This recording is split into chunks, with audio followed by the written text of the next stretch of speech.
this. I'm going to go into a small text, don't be worried, a small text which is maybe 2000 years old, maybe, perhaps. Now this text is part of the ancient wisdom which comes under the heading of the Upanishad. In the Indian philosophy, cultural context. But please, because it kind of started out from India, it doesn't mean it's confined to India. It's a completely universal thought. There's nothing Indian about it. But of course, we can't deny the fact that India is the birthplace of this thought. Perhaps there were others, but people spend more time researching into inner matters when others were researching into outer things, so naturally. So the Upanishads form part of the Vedas. Now the Vedas are very, very old. I said the Upanishads are roughly about 2000 years old, but we can't say when the Vedas came. Nobody knows. Researchers, including Max Muller, haven't been able to fix time actually for that. Some may say early, some, but still, conservative estimate, definitely more than 2000 years. Now, the Vedas, each Veda, there are 4 Vedas. You don't have to remember all this for our purpose, but there are 4 Vedas, Rig, Yajur, Sama and Atharva. And of these 4 Vedas, at the end of each of these Vedas, there is a philosophical section which goes into the essence of what has been given in the Veda, each Veda. So one Veda may have many Upanishads, another may have some more. So Upanishad comes at the end of the Vedic hymns. Vedas are usually in the form of hymns, they're the Samhitas. So this comes at the end. Because it comes at the end, in Sanskrit the word for end, E-N-D, end, is anta. Anta means end. And since it is the last part of the Vedas, the end of the Vedas, therefore it's called Veda Anta, Vedanta. So when you say Vedanta, basically it's the Upanishads. You must have seen in Geneva, I think there is a Vedanta center. So many places, Vedanta. So Vedanta means the last part of the Vedas, the end of the Vedas, end part, end portion of the Vedas. Well, in one way it also means the Upanishads are the essence of the teachings of the Vedas, which once understood, we don't need to read anything more. So end of reading. Otherwise we keep reading so much, and finally the whole thing gets into our head. It becomes a big confusion. You don't know where to move, what to do. There's so many. There is Vedanta, there is Yoga, there is Hatha Pradipika, there is Gita, there is Sufis, there is everything. There is finally, in India we call it Khichdi. Khichdi is a mix of many lentils and rice which is cooked together. Easy to eat, but good only for people whose digestion is bad. So, when somebody understands it, and please don't think that only the rishis who sat in the forest could understand. Some of the rishis were kings themselves. It's not that. You and I think, can understand it. For a long time, a certain section of people kept the Upanishads away in secret so that the common man does not understand it. There's one way of holding on to power. And my agenda, which my master, my teacher has given me, is to go and open up this Upanishad business. There's nothing to hide. And don't make people think it's so difficult. It's very easy. It's direct and simple. It's not complicated. Because you don't have to learn Sanskrit to study the Upanishads. That is complicated. The two most complicated and difficult grammars in the world are German and Sanskrit. So, I don't know German, but certainly in Sanskrit the grammar is tough. So don't go into all that. I am going to translate in a very simple way, but I'll make sure that I don't commit mistakes. Now there is among the Upanishads. Now let me discuss what is an Upanishad first, before we go into this. We need this because tomorrow we're going to practice. Why are we practicing it? For what? So, the meaning of the word Upanishad. Upa, the first word is Upa, the second syllable is Ni, and the last syllable is Shad. Upa, Ni, Shad. 3 put together. Now Upa simply means to move forward or to move close, to come close. You know, in India when somebody fasts, they say he is doing an upavasa. Now upavasa simply means moving towards the closeness, traveling into closeness. Upa is to be close. Why the word is used? Because two things. One is this was something, wisdom which was taught one-on-one by the teacher to the student, sitting close to each other. In fact, it's also called rahasya, secret, because it was not broadcast as we are doing with the video and all. The student used to sit before the master in a beautiful place, like this of course, in the forest, and then under the tree, under the banyan tree, and the teacher would talk to him in slow tones, because not required to for the last row, because there's no last row, there's only 2. So it's a one-on-one basically. So the student is sitting close to the teacher, or the teacher is sitting close to the student. One definition. The other, it takes you as close to the truth as possible, considering that we have a finite mind and we're trying to look at something infinite. I hope you get the point. If I say I have become the truth, it can't be, because we are so limited. Our brains are so limited. So we can't become something infinite. But when the finite realizes this and says, let me stop all circus and calm down, shut up, then it is there. So the Upanishad says, we can go as close as possible. When you are really close, then you are not there. If a finite mind or finite minds can reach the infinite, then the infinite ceases to be infinite. It's a conglomeration of finites, which is not true. I know there's a little bit hair splitting, but so we can go as close as possible.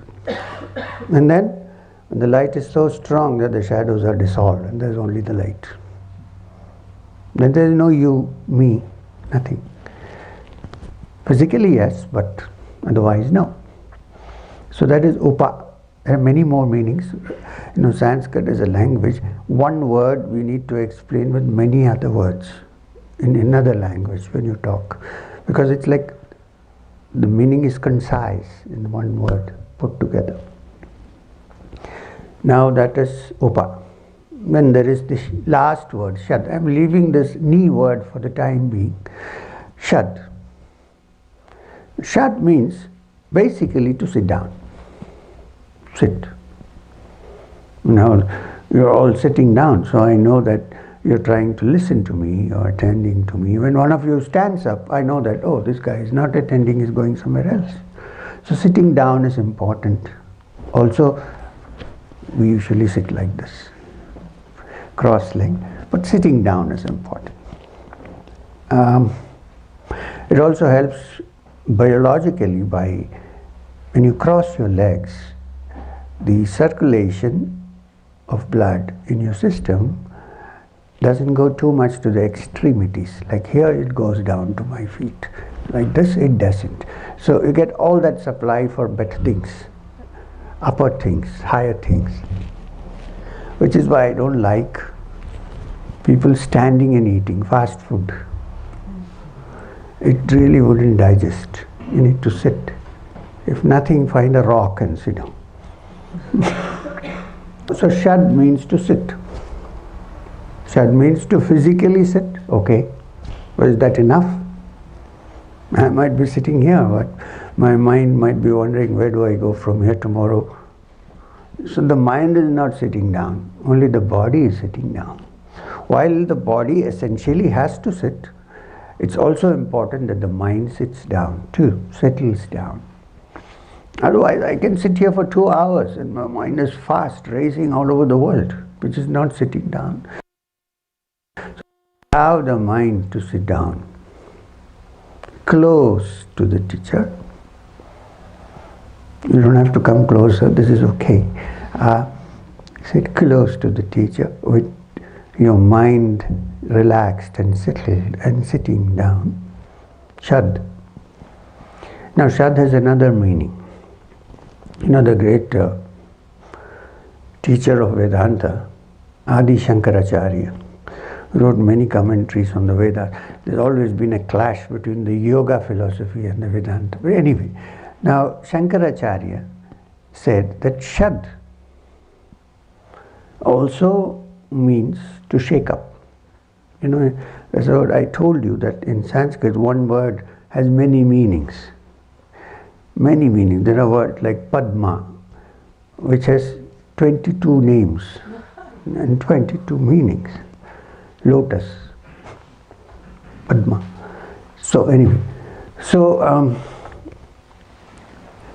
Shad also means to shake up. To shake up what? To shake us up from the sleep of ignorance. That's the definition Shankara gives. It also means shaking up your thought process. You know, we like to think in a particular way, inductive and also linear. We think something is there, normally, that's how it is, and I'm here and I have to reach there. This is our thought process. Shad, to shake up, means to shake up the understanding that maybe there's another way of looking at it, not just straight. What happens when the thing that you seek is everywhere? How do you go there? Because I'm just giving you food for thought, just shaking up.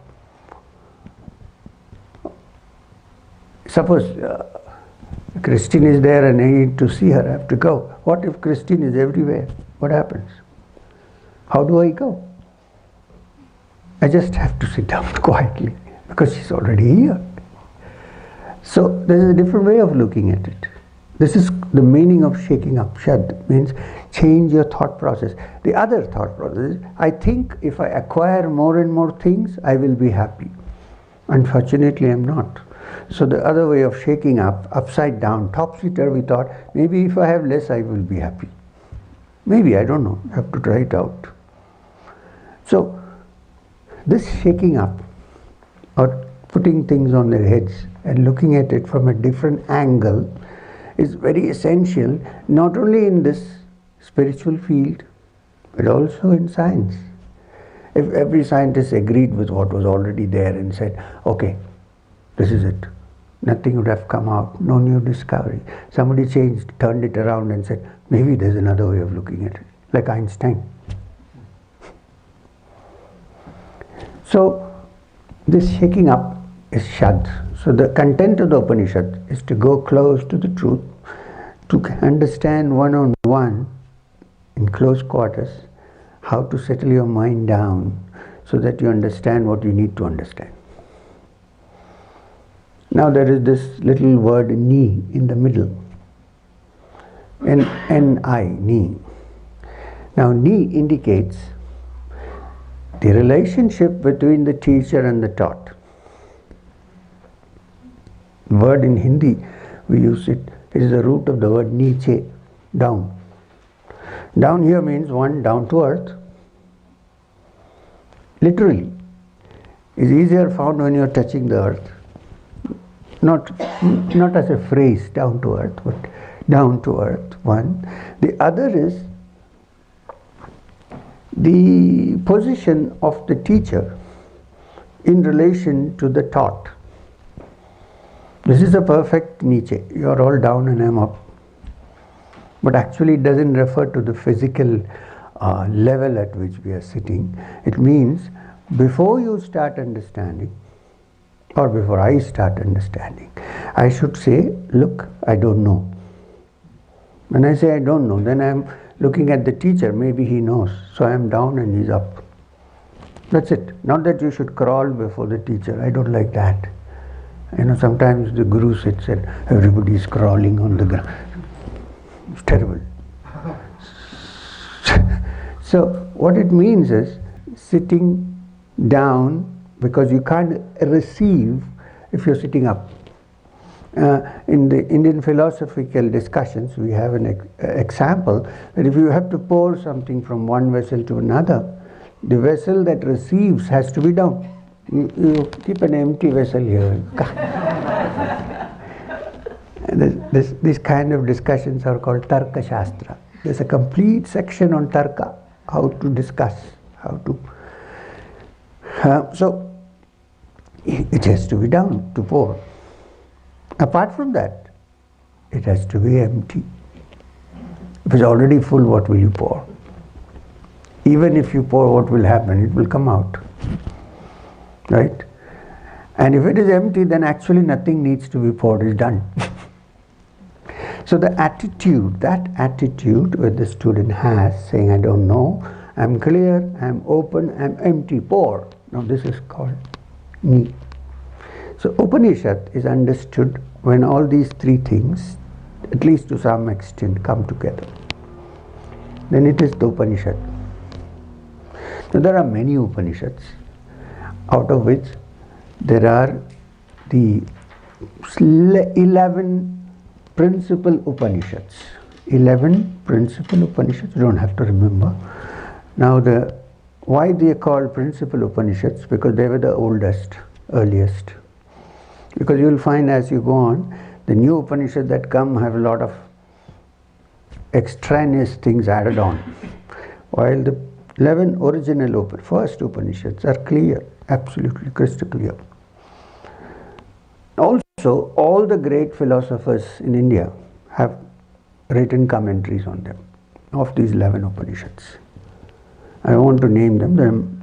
I'm sure many of you know Ishavasya Upanishad, Kena Upanishad, and so on, Brihadaranyaka Upanishad, Mandukya Upanishad, and so on. There are many. There's one Upanishad called Prashna Upanishad, which means question Upanishad. The title of something called Question Upanishad. There's one called Kena Upanishad, which means Who Upanishad, WHO, which means the identity crisis of who I am has existed for 2000 years. So anyway, these are the 11 Upanishads. Today, I'm going to look into, because it's in some way related to what we are going to do, the smallest and the shortest of the Upanishads. It has only 12 slokas, stanzas. Only 12 stanzas. And she mentioned the name just now. It's called, Yes, Mandukya. It's a very funny name because Manduk in Sanskrit means a frog. So maybe there was a great sage called a frog sage. Why is it called frog? Mandukya Upanishad. Like a frog. How? We are like frog. Let's look at it a little closely. One of the messages is that when wisdom comes, it can come even from a frog, which we consider to be a lowly creature. So don't judge the teacher by his good looks. We might be very ugly, who knows? But Importance is what comes out, the wisdom that comes. Very important. So, it means even a frog. In fact, in one of the Chandogya Upanishads, when it rains, the frogs start chanting in chorus. And they say the frogs are chanting the Upanishad. So, it means it doesn't matter who, what comes, the quality of what is given is more important. That's one explanation.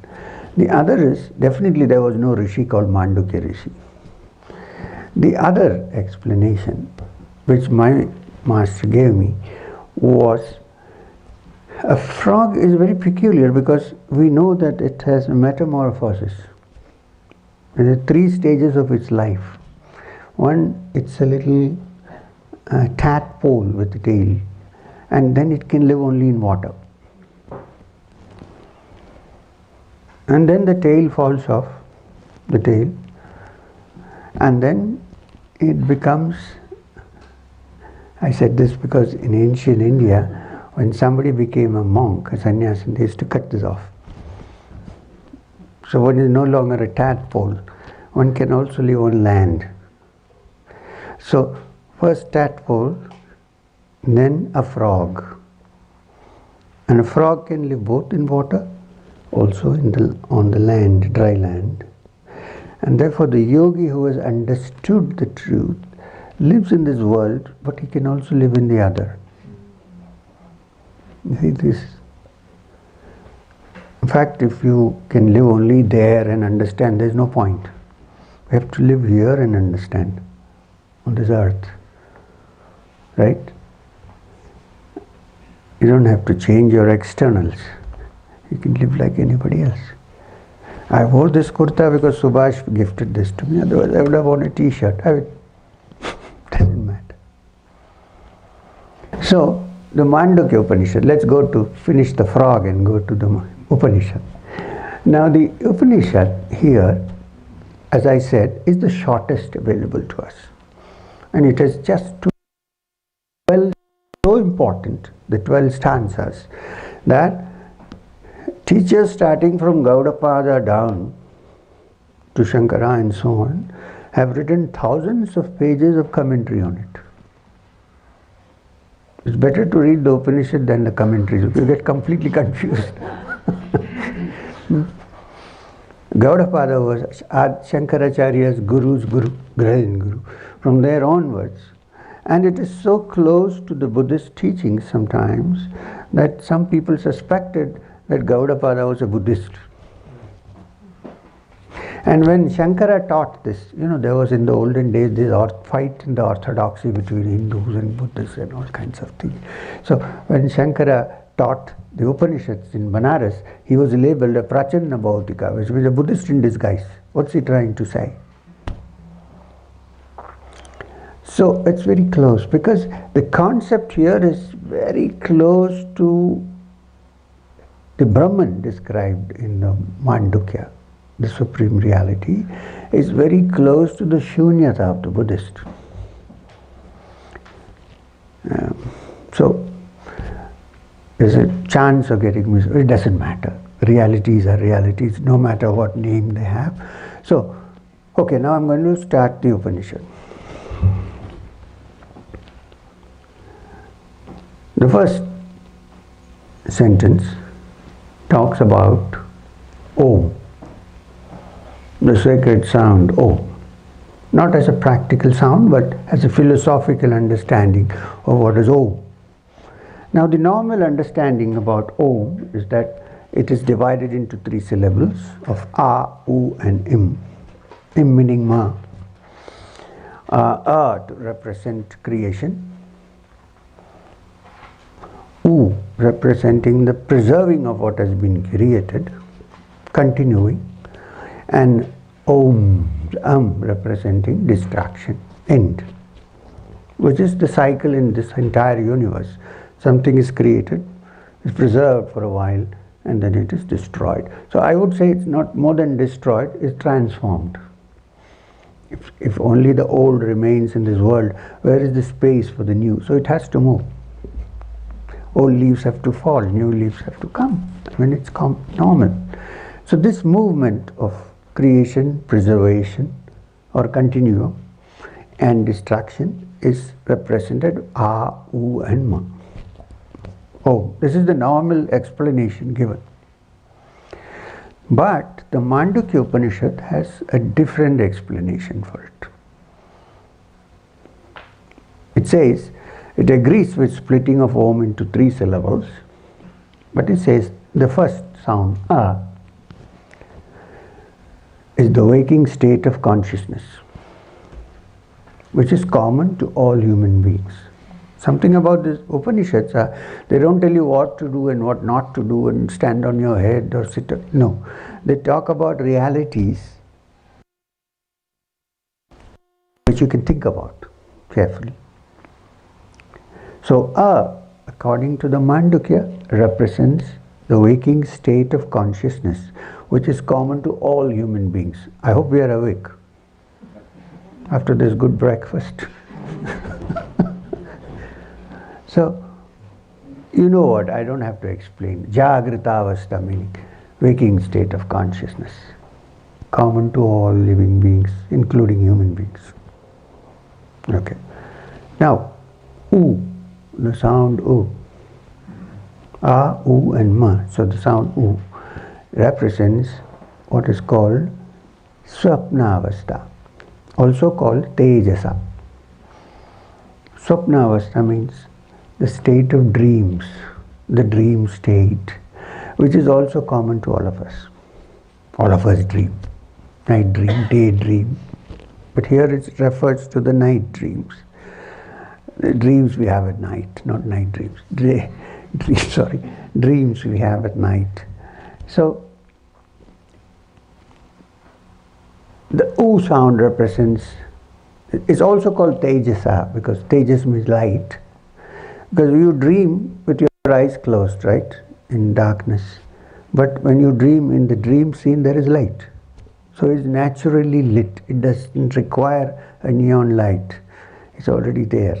So it's called Tejasa, self-effulgent. Okay, that is U. Now, all the commentaries go into this discussion. I'm going to make it simple about waking state and dream state. It's very interesting.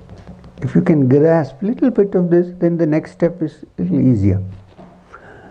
You know, when you dream, actually when you're dreaming, you don't believe it's a dream. Rarely, of course, sometimes you get this, but generally, when you are dreaming, you actually believed what you're dreaming. You don't say, this is a dream. When you wake up, yes, but not before that. If there is no chance here, but if there's a tiger chasing you in a dream, it's quite possible in India. If there's a tiger chasing you in a dream, you don't say this is a dream, you run for your life. And it's so real that when you wake up, your heart is still palpitating and you're sweating and you're looking at, you know, okay, this was a dream, right? Now, in the waking state, the dream is unreal. Now, in the dream state, you don't know if there is a waking state. This state is unreal. It's a common experience for all of us. When you change the states, then that becomes real and this becomes unreal. Somebody said, what if this was a long dream we are living in? If I tell you now, you wouldn't believe it, because like in a dream, you would never believe it's a dream. What if one day we woke up and said, what a silly dream, or what a great dream, whichever it was. Food for thought, we leave it there. We go to the next state. So, A, U and Ma, Om. Why is the last two syllables? Because if you need to say anything more, you have to open your mouth once again. So it all ends. Om. This represents, according to the Upanishad, according to the Mandukya, the deep sleep state Sometimes you sleep, there are no dreams even. The deep sleep state, which again is common to all.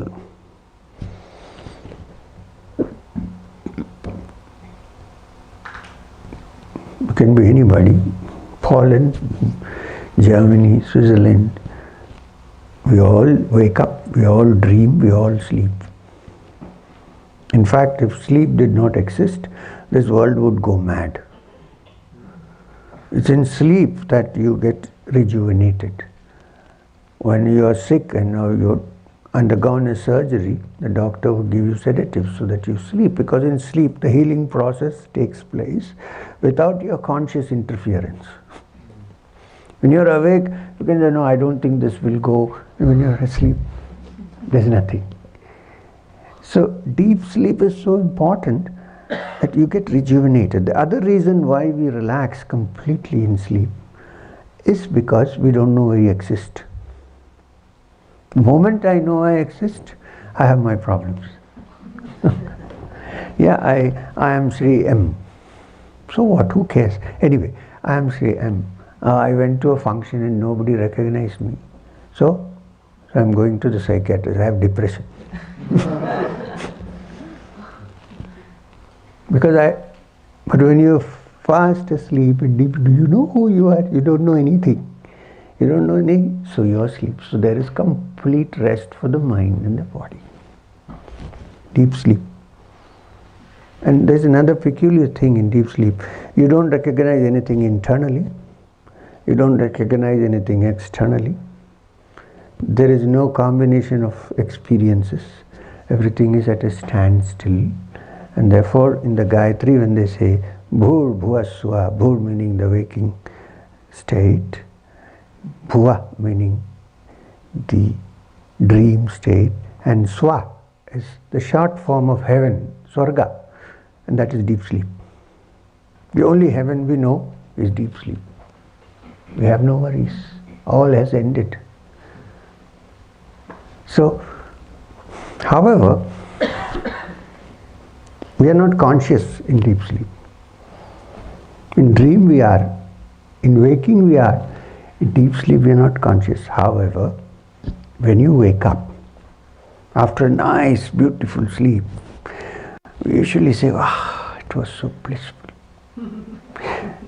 So is there some awareness out there? Otherwise, why are we remembering it?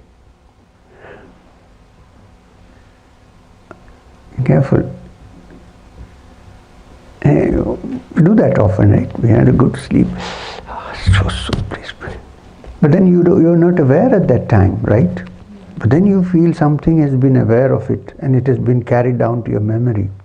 That there was something which is aware, which is not the conscious self that we know. Whose name may be Brigitte or Maria or Mary or Anastasia. These are our individual selves. But there is something which without any identity, without any limited, and is still aware, which is why the brain remembers when we wake up and says, that was blissful. Now, the Upanishad says that when you chant Om, that's Om. You know that sound at the end, the incomplete sound? It's called Ardha Matra, half Matra. And it's represented by a crescent on the top with a dot on it. It's like the ringing of a bell, and then once you rang the bell, it goes on for some time. You're not hitting anything, but it's going on. That sound, which is the last part of Om, after you have actually expressed it, is called the Turiya. And that Turiya is the witness which is there while you're awake, while you're dreaming, while you're still in deep sleep, but not identified with your personality.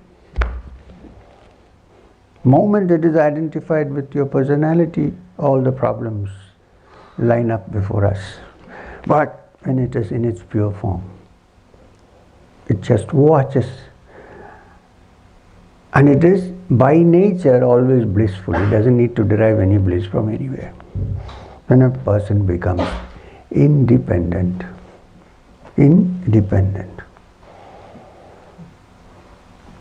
I define independent as only dependent on the inner, independent, nothing outside. New definition, they won't like it in the dictionary, but so this is the Turiya that everybody seeks in some way to find, not knowing that you're looking for it. I got a couple of stories to illustrate these things. There was this great king whose name was Janaka in India. He was supposed to be the father of Sita, the heroine of the Ramayana.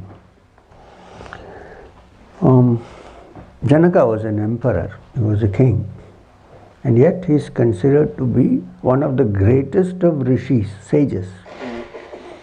So he was called, did I say something cruel? You're not crying, right? So, the King Janaka was such an established sage that many sages who lived in the forest used to come to him for instruction. And his teacher was the great sage Yajnavalkya. He is very famous in the literature, Vedic literature, Yajnavalkya. So one day, King Janaka had a dream. And in the dream, well, he dreamt that he was a beggar. Hungry and tired, torn clothes, all joints hurting, no food, begging for food. It was a long dream. And then he woke up. He was lying on his luxurious bed in the palace. And it set him thinking, what if this dream hadn't stopped? Would I have been a beggar? And now I know when I wake up I'm the king, but what if it didn't stop? It had gone on. I would have lived like...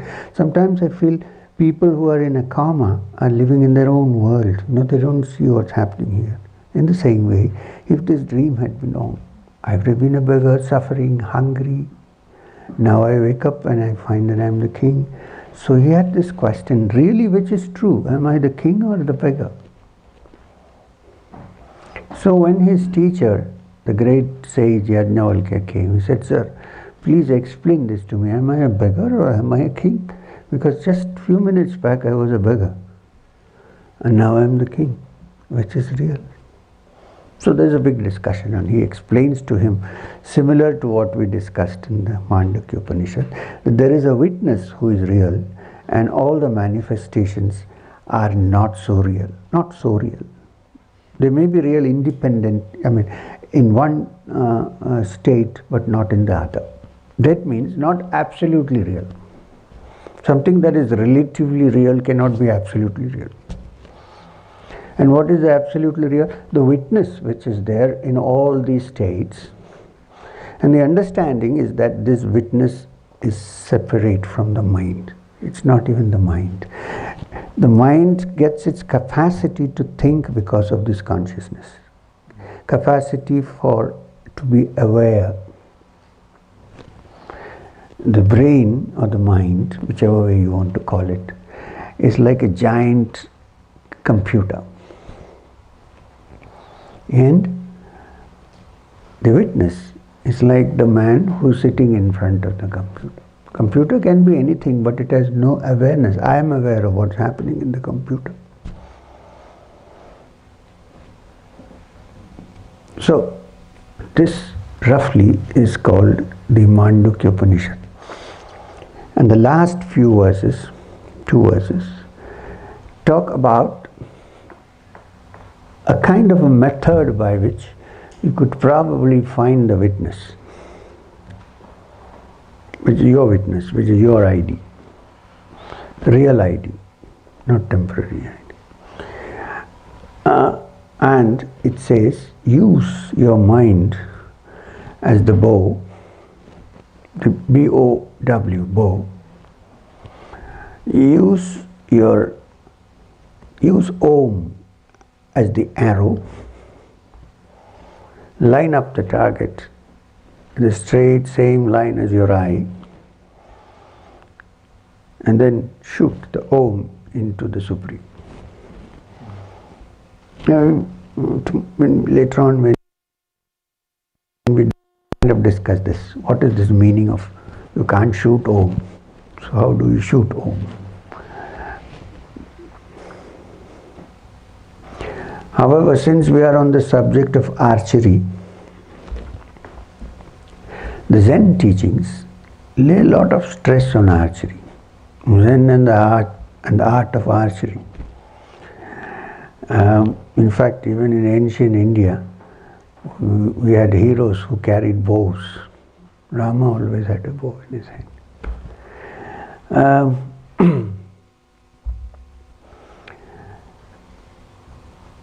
Since we are on the subject, in Zen,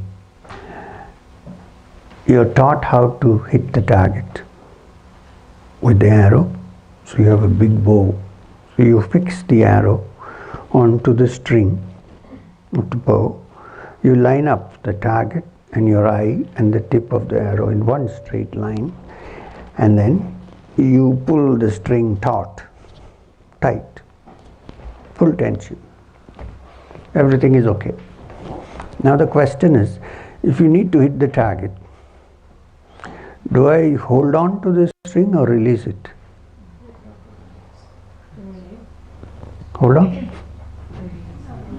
Release. So therefore, all the preparations required, which is putting the bow, arrow onto the bow, pulling the string taut, fixing everything in one angle, all this is yoga.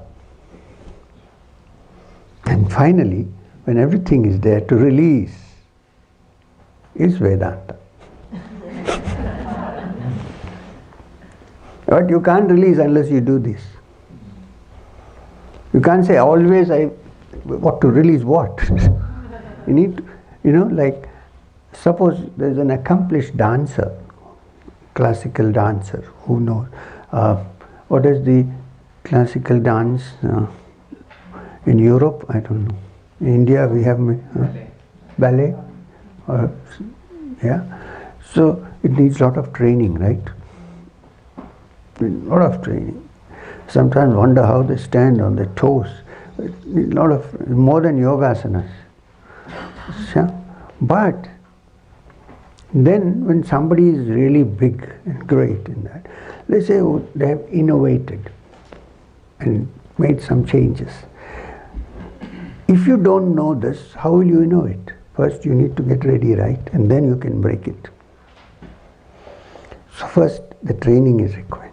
Then you let go. In the end, don't hold on only to the training. There's another example, if I may. There's clay which is shapeless. Clay, C-L-A-Y, completely like muck. And then you pick it up and you want to make it into shape, you put it into a mold. Is it mold or mold? Mold. Or put it into the mold. You press it properly, stick it and so on, and join both the sides and fix it there. Fine. Great. Now if you want to see the image, can you see it if you leave it there, or do you have to break the mold? But you can't say, I don't want to have a mold. And also in the end you can't say, I want it like that. I want to open it, I want to break it and see it. So there are two processes involved. One is training the mind and the other is letting go. Both are required. What happens sometimes, we do so much training that we are caught up in it. Don't want to. In the end, everything is over. The Upanishad, our friend's favorite Upanishad, Ishavasya Upanishad, calls it Tena Tyaktena Bhunjita. Let go and rejoice.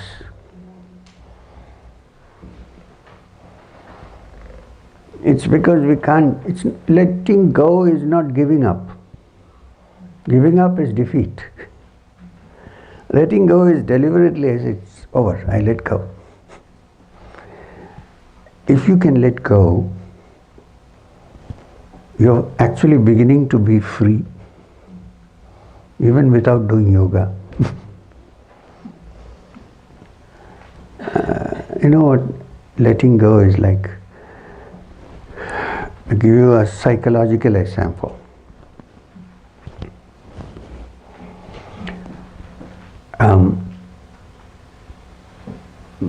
Let's say that 4 years ago, don't take me seriously, it's just an example story.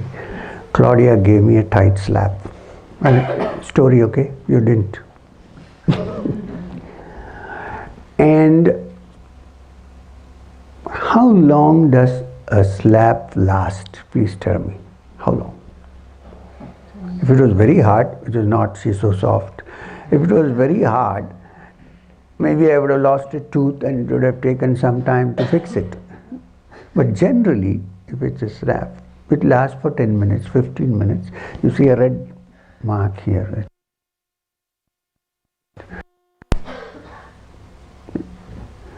But would I let it go? No. I just can't let it go. Oh, she slapped me. Slapped me. 20 years I might carry it in my head, hoping to slap back. Or maybe not, but still. The question is, can we let it off the next minute? When actually the physical fact of the slap does not exist. Why are we carrying it like a festering wound in our brain, playing the tape again and again and again? Why can't we let go of it?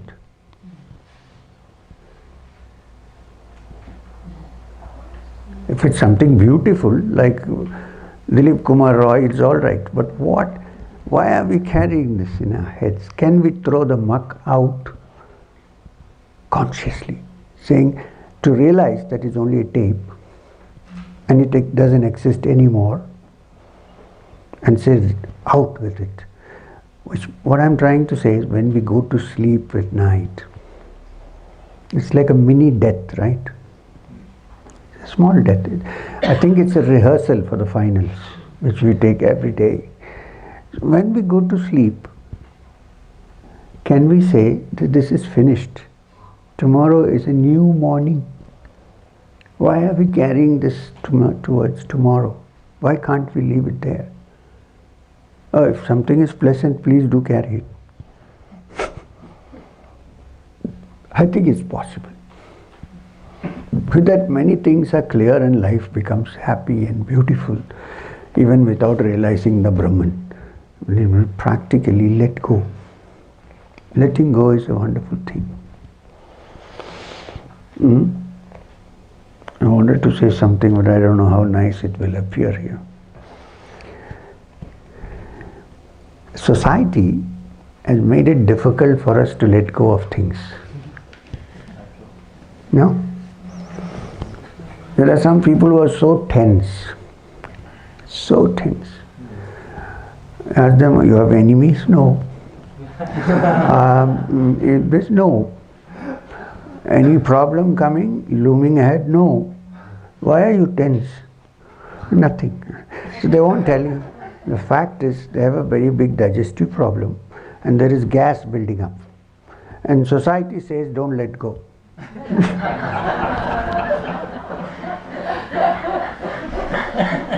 No Ausfahrt, no exit. What happens? It sits there and then it comes as tension. Can we let go? I mean, you have to watch out for others, but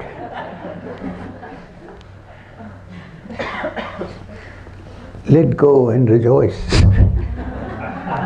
The neighbor might not, but in this case.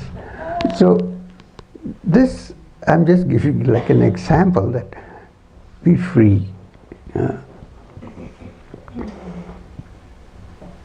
Now, the practice of sadhana, yoga and whatever, And this is not my own, okay?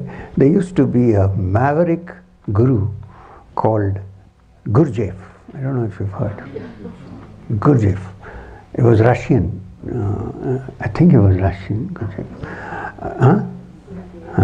And if you've seen his picture, he's no more.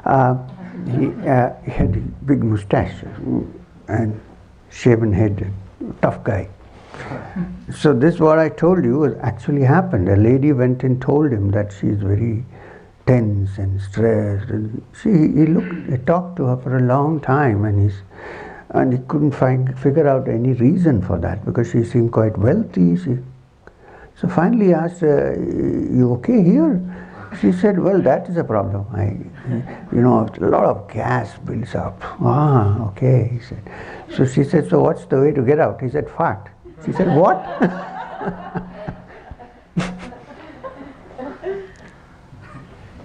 And the story is she got cured. Please, I'm not encouraging. The room is closed. But what I'm trying to say is that we should let go. It's nothing. Somebody has insulted you, so what? What does it matter? And it's also a question of understanding. Suppose you call me a fool. I don't know English. What happens? Nothing. So it's all constructed by mankind. It's society. In fact, if I knew only Hindi, I might think you're calling me a fool, which is a flower, and be very elated about it.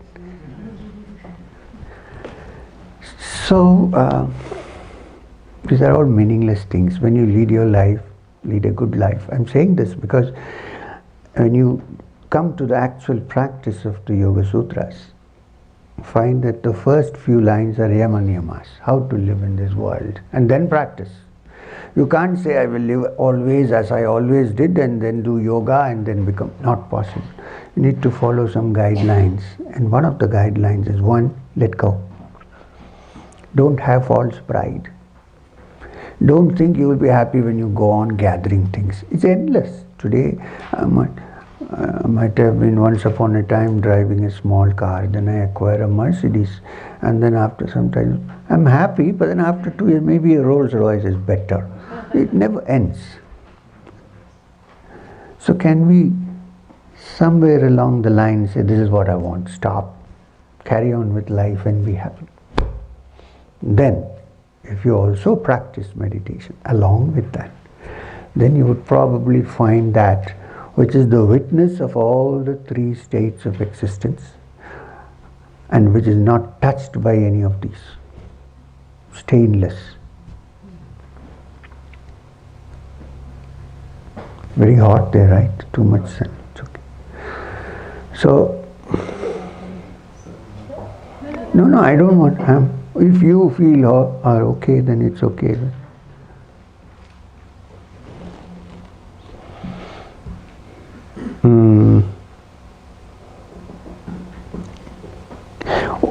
What do you say for arrow in the Polish language?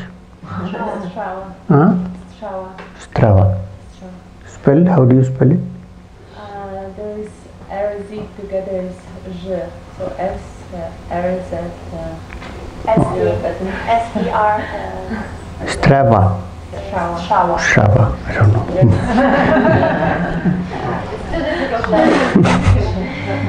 It's German. Just after German. It's like so. There we are. Now we have a small tea break. 10 o'clock. Also because the subject which we are discussing, more than an hour, it's not possible to. Then you should let go a little bit. Go out, of course, and then come back and then sit again. And you see, we got about half an hour. We can disperse. Thank you.